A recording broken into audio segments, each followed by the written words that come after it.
Seldom do I have a conversation with people about their lives that something like this doesn't come up. I would like to change this in my life, and then they'll tell me. Or I wish I didn't struggle with, and you fill in your own blank there. Most of us, and I say that generically, most of us are not satisfied with how we're living. We feel like there is something more there for us spiritually. We feel like there is something more there for us emotionally. And that's where I'm going with this morning. So if you're not thinking like that, you'll probably tune me out. But if that scratches somewhere near an itch of yours, you might want to listen. Now that we have started our journey of freedom, we're beginning to understand that the battle for our freedom starts in our minds, how we think. The mind is, remember, Grand Central Station. Trains of thought are coming in and out all the time. The trains of thought that we get on determine where we end up. And there's so many good reads out there, like Joyce Meyer's Battlefield of the Mind. I'm not going to try to reinvent the wheel here because there's such good material out there, but suffice it to say, if we change the way that we think, we will change the way that we live. Two things that I'm beginning to grasp. What we seek first organizes every other aspect of our life. Remember, Jesus said, seek first the kingdom of heaven and his righteousness, and all these other things are going to be added to you. That's a principle. What you seek first organizes everything else in your life. We all have something that we seek first, something that drives us. It receives our attention, our focus, our energy, and that thing orders all the rest of our life. It organizes other things in our life. So what happens is this: if we're struggling, if there's something we wish different in our life, what we often do is we seek first relief from that thing that we're struggling with. Ever relate to that? If I could just get that out of my life. So what's organizing your life? If I wrestle with depression and I seek first relief from depression, then depression organizes my whole life. If I struggle with anger and I seek first relief from my anger, then my anger is what I'm seeking after relief from it. So it organizes everything else in my life. And you can fill in the blanks. Smoking, drinks, drugs, alcohol, porn, whatever it is. If we're struggling for relief in something and you seek relief first, then that thing is going to organize the rest of your life. What was it Jesus said? Seek first what? The kingdom. And when we do, everything else is organized around and by the power and the presence of the kingdom. It's not just a platitude from Scripture. It's not just a religious exercise to seek first the kingdom. It is a powerful and present reality that can change the things that we focus on. And then it takes those things that we focus on, those things that we wish were different, and makes those things submit to the power greater than us and greater than the things we focus on. See, when we seek first the kingdom, the power of the kingdom now has dominion over your life and dominion over those things that you wrestle with. And as we seek first the kingdom dominates and takes control of your life, and the kingdom dominates those things that you want to get rid of. Another thing. Hope you're sticking with me. Proverbs 23:7 says, "For as a man thinks in his heart, so is he." Now here's what you hear. What I think about. What I think about, so I become. It's not what it says. I've tried to dig into this wording, and what he literally says here in the Hebrew is, "For as a man thinks in his heart." As he thinks. Solomon is talking about perception here. Perception is based upon our experiences, or maybe better said, our filters. Our filters are the experiences we've had in life, like the gels that go over spotlights. Those gels filter or color what we see. Our perspective is the gels of our experience through which we see everything. Our past experiences gel our perception. And that's why it's so important for us to start dealing with getting our broken hearts and our bruises healed. Because we see everything through our broken hearts and through our bruises as long as they are there. And they color everything that we do, and it drives our response to life. Example, if we had an abusive or negligent father, as we grow up, we have a feeling, a dislike, a disrespect for authority figures. We grow up untrusting of the people who are supposed to be the ones to nurture, lead, and help us. They are colored by distrust because of experience in our life, and all authority is seen through that light. The way we think shapes what happens inside of us. How you perceive and what you do with what you perceive, that will shape who you become. Our freedom begins with how we define freedom. Whatever we think freedom is, we head toward it.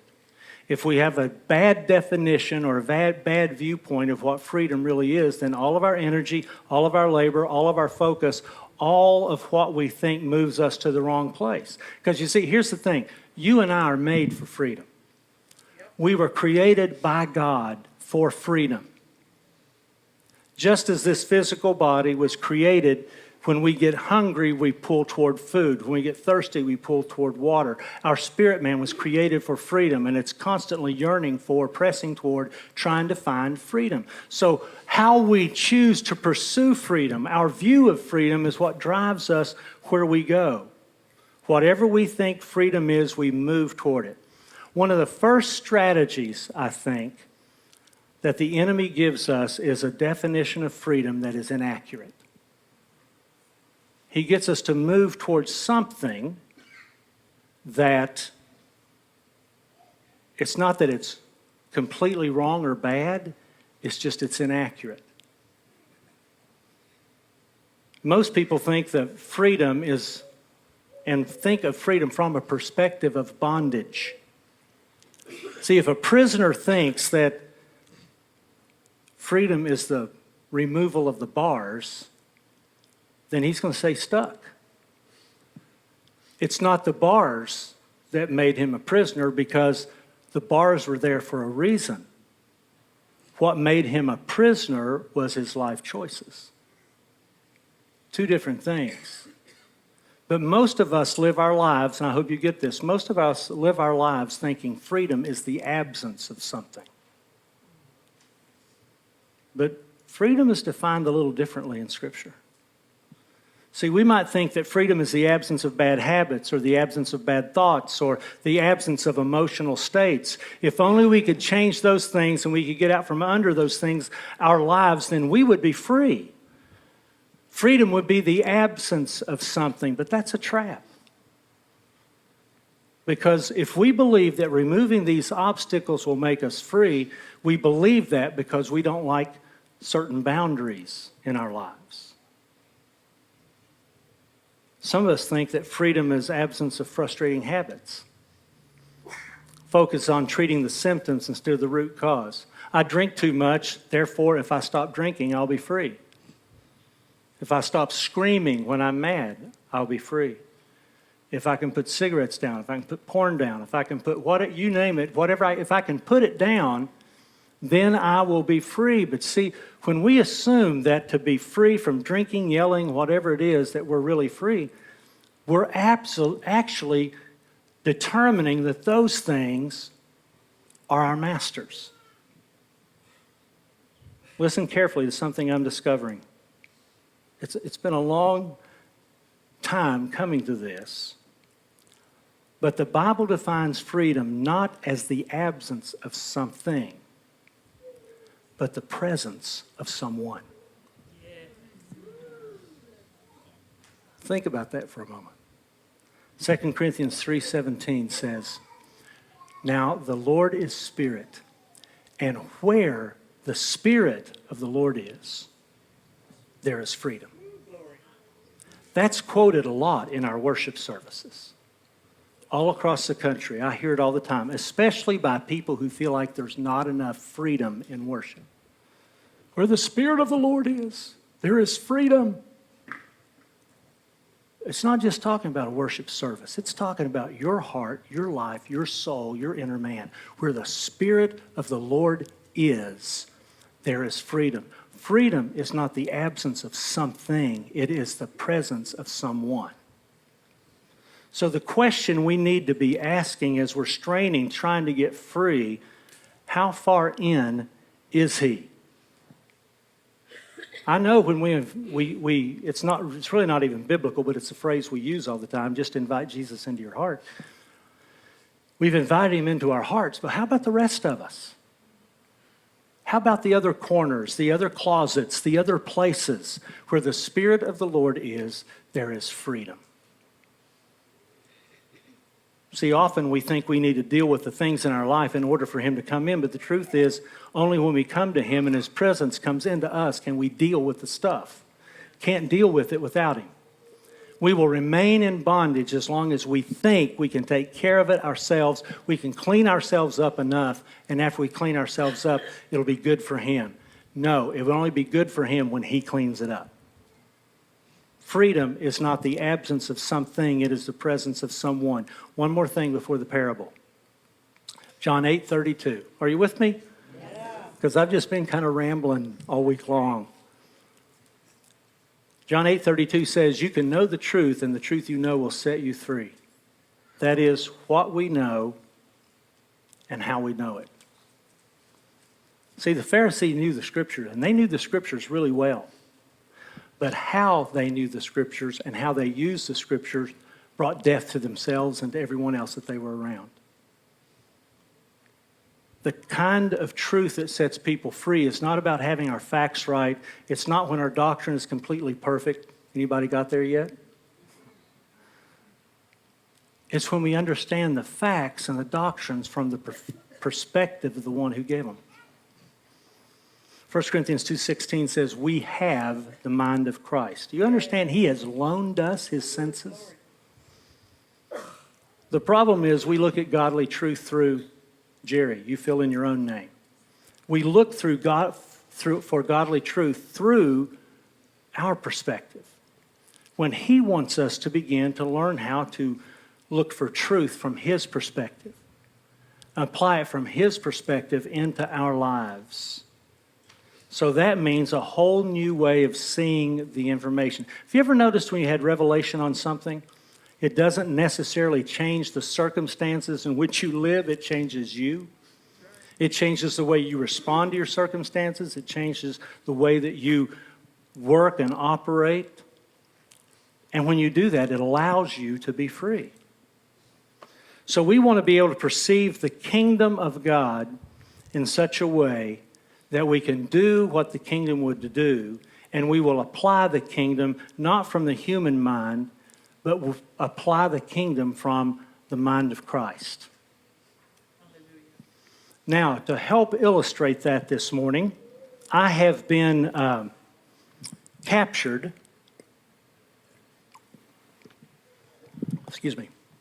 I have been captured by a parable that I've run across. It's written by a man by the name of Bob Hamp. I understand he runs something called Freedom Ministries. It is an amazing picture. It's an amazing view. I'm going to tell the first half of it this morning. I'm going to finish it up next week. But it's the parable of the acrobat that fell out of the wagon.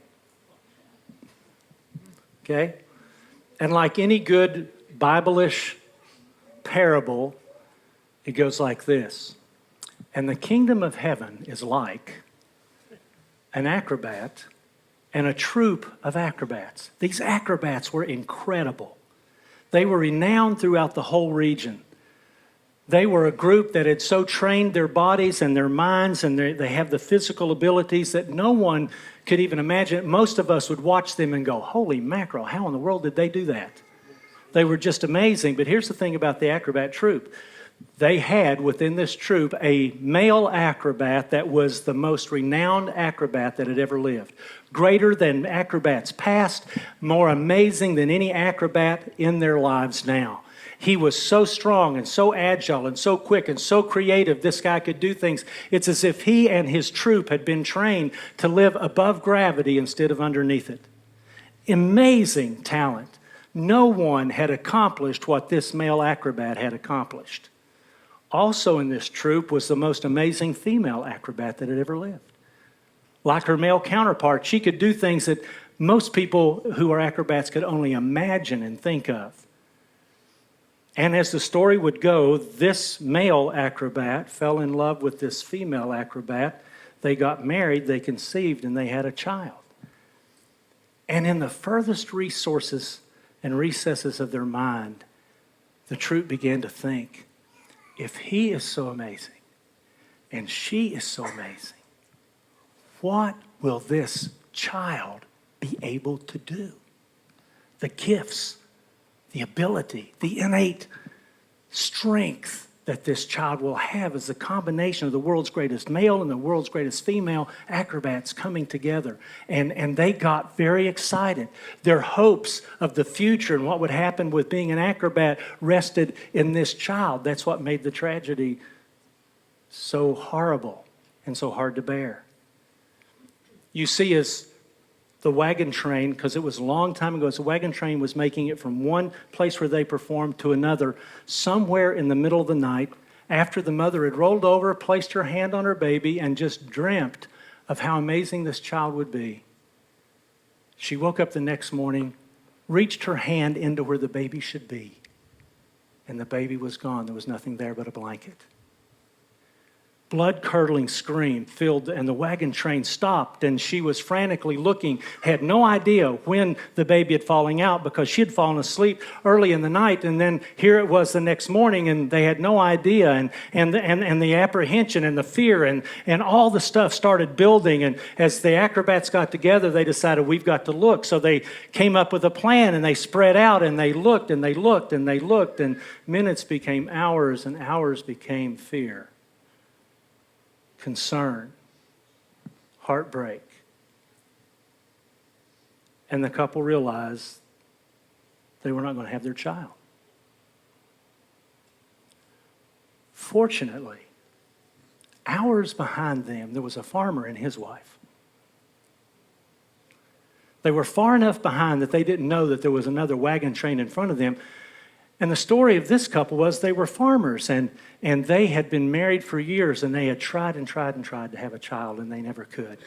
And because of that, they had both become hard in their own way. He was a farmer, so since he couldn't have a child and felt like it had been taken from him, he found his worth in the dirt, and he became an excellent farmer.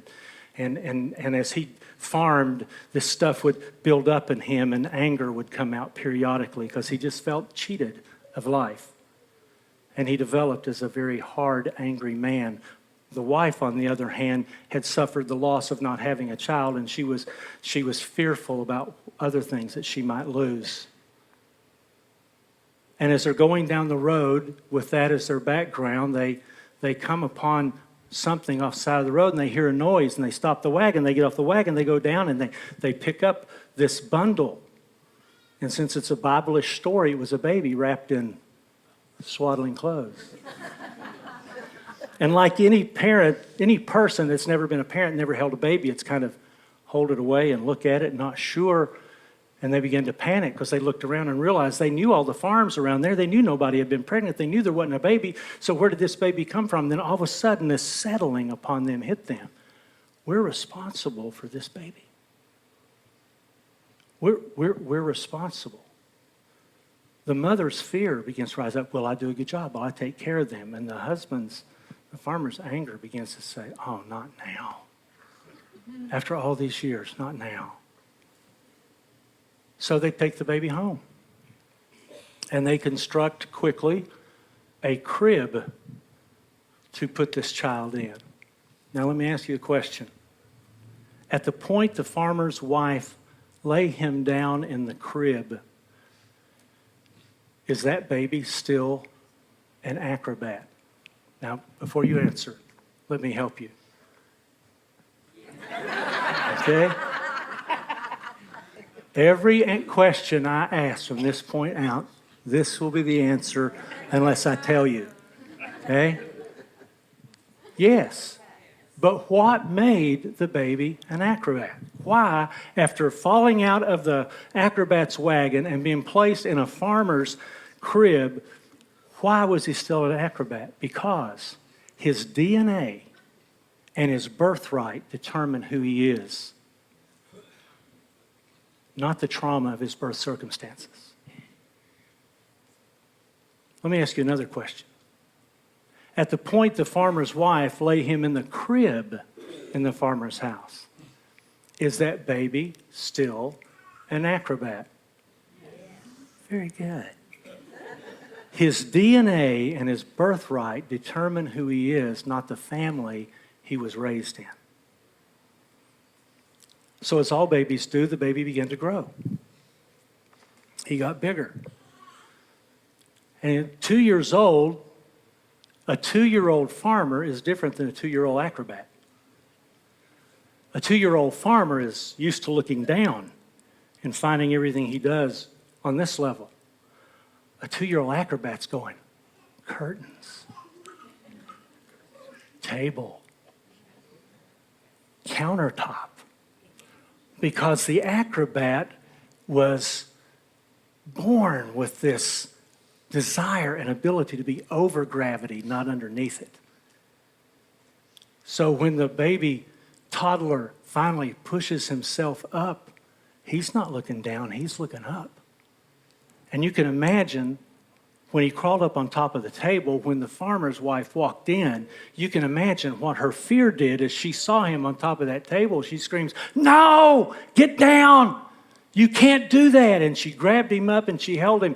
The farmer came running in, protective of his wife. And when he saw her in fear, he began to move in and take care of that problem, make sure it didn't happen again. And even at 2 years old, this child begins to realize, if I try to become who I think I really am, it's going to cause her great pain and me great pain.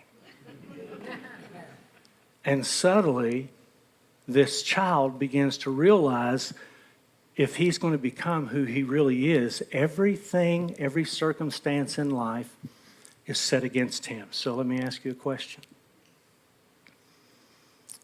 As the awareness dawns on him, when he's caught between the emotions and the circumstance of the farmer's wife and the farmer himself, when it dawns on him that his environment is set against his filling of his identity, is he still an acrobat?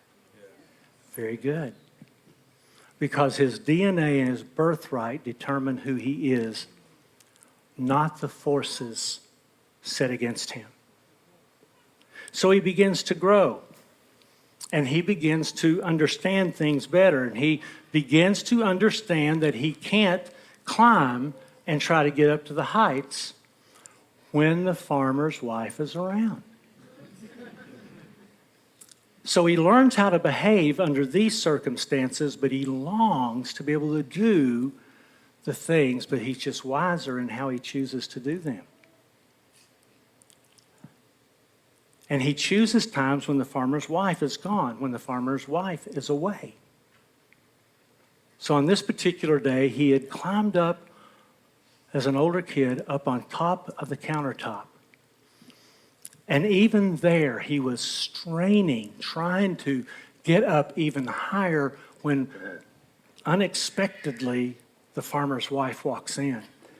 And her blood drains from her face and she screams and she's just all these visions of what could happen to him. The farmer rushes in and all of a sudden their emotions are at a peak, and this kid begins to realize, man, I will never try to be that person again.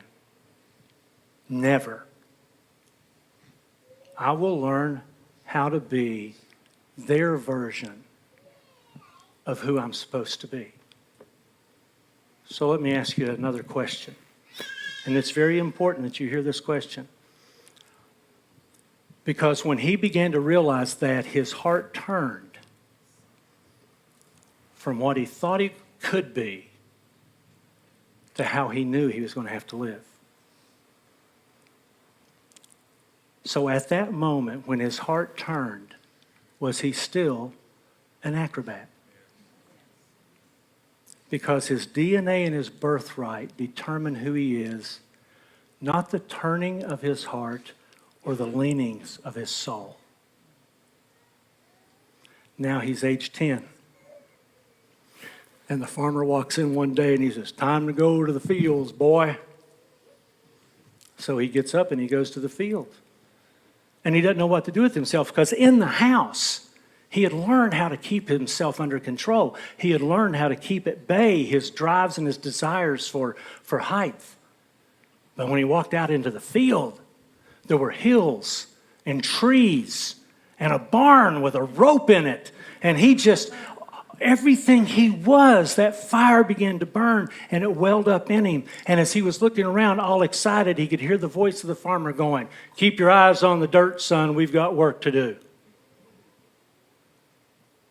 So he got to the plow and he learned if he didn't want rejection and if he didn't want pain, he would have to pretend to be something that he's not. And one day as he was plowing, the wind started blowing and he looked up and the boughs of the tree were just moving, and this began to well up in him once again. And as he was looking up, he stepped in a hole. And the plow kept going, and so it twisted his ankle severely. But the farmer looked over and saw him and said, "What's going on over there?" The boy jumped up and he forced himself to act like nothing had happened. And he continued to do his work, because as long as he did his work, he found out if he did his work and he did his work well, if he tended the ground and he made it ready for seed in a good way, that this guy would actually be proud of him and happy with him. So in spite of the limp, he learned how to walk pretending that he really wasn't hurt. Life continued like this. He's about 17 years old. His authority had grown. His life had grown. The farmer and his wife sent him to the feed store on a regular basis. At the feed store, he'd buy the things that they needed. He would pay with their money, and he would limp back home because of the problem with his foot. But one day, he was in the feed store. And when he's standing, he looked, and behind the counter was something he had never seen before. There was a poster. And on that poster was this bar. Hands were on it. And a man was attached to those hands. And in the poster, it looked like he was swinging over hundreds of feet. And something within that boy rose up, and the fire was there, and the excitement was there. He had never seen that before. The acrobats were coming back to town. So he ran home, and he took his stuff back, and he starts what Bob Hamp calls my mind just went blank. Had a thought and it died of loneliness. The campaign. Thanks, Steve. You listened first service. Thank you. Started something called the campaign. And all of us as parents know what a campaign is. It's when our children are wanting us to let them do something that we're not sure about. I'll clean my room, I'll do this, I'll take care of that, I'll do these things. And he bugged his parents so badly that they finally said, okay, if your room's done and the field is in order and the barn is, if everything is the way it's supposed to be, when that tent comes to town, we'll take it to you. We'll go with you to see this thing that you want to see. Man, he was excited. Didn't have to get him up for work all week long. He was doing everything he could do. Everything was exactly like it was supposed to be. And the night before he was supposed to go, it's all he could do to sleep. But he finally fell asleep, and as he was sleeping, he had a dream. And in this dream, there were hands on a bar. And there was a body flying through the air. But in this dream, it wasn't another man, it was him.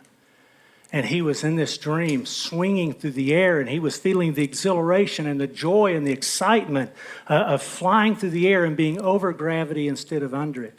He wakes up the next morning, and you know how kids are. Is it time to go? Can we go? Can we leave early? I'm ready. Can we go now? And they took their time. And finally, when it was time to go, they made their way to the tent. And when they got to the tent, they went in as a family. And the little boy sat down. Well, really, he didn't sit down. He was on the edge of a seat, and he was on his feet. And he was looking at all the things that he had dreamt of and had been told about in the poster. And he was all excited. And when that thing started, he was on his feet, and he was watching the trapeze and landing in the net and that ball of flame thing, whatever that was. And he was all excited. When the show ended, he jumped up from his seat and he went down in the arena floor, and he was meeting the acrobats. He was meeting the men and the women, and his hands were touching the net and his hands were touching it. And the farmer and his wife were standing off to the side. At least she was trying to stand. She kept wanting to go out and get him, and the farmer kept saying, "No, it's all right. It's all right. We're watching. It's okay." After a period of time, they realized there was another couple, a little younger than them, but about their age, standing over to the side.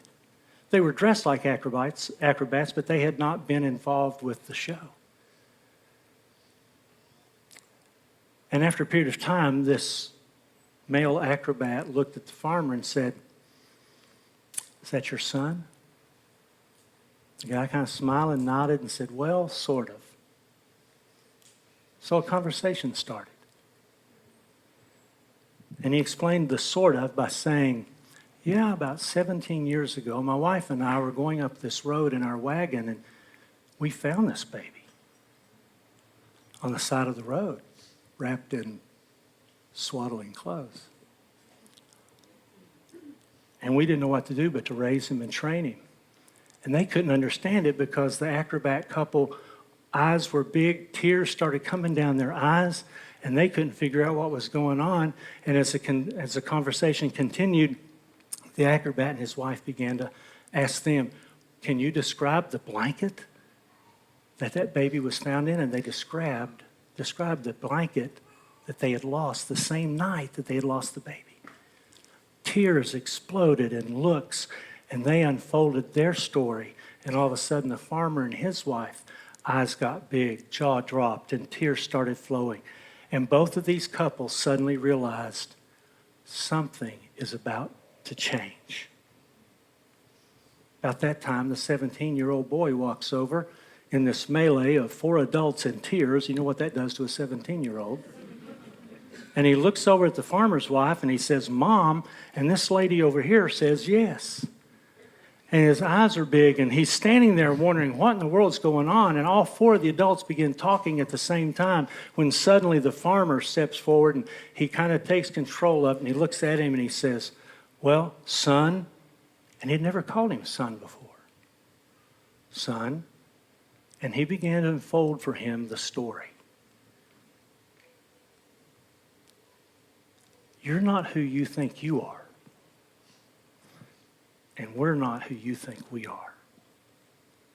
And he begins to tell the story. Now it was the boy whose eyes got big and tears in his eyes. And he began to step back and look at these 4 adults, and everybody knew something had to change. And the boy recognized and realized that he was the one who was going to have to make that decision.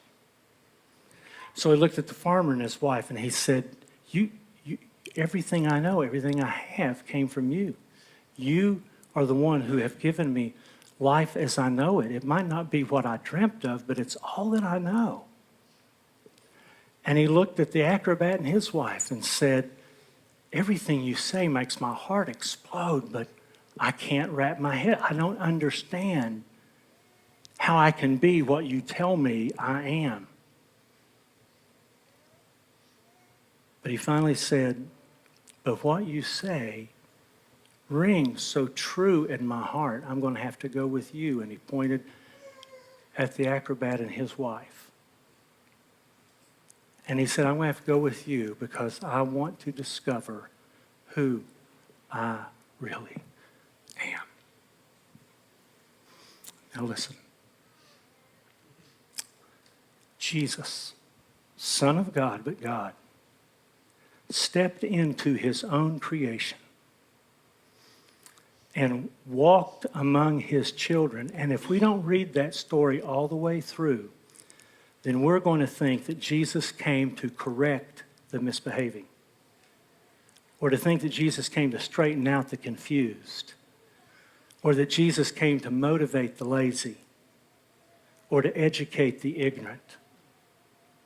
And though all those things might be used in the things that he's actually doing, he came to earth for one thing, and that was to reclaim his sons and daughters, to give them a chance to learn who they are and who they can become, to find out that life has sold them something that they are not. You see, the God who created the universe is the one who conceived you and brought you into existence, not your parents. They were the vehicles, but you were thought up in the mind of God.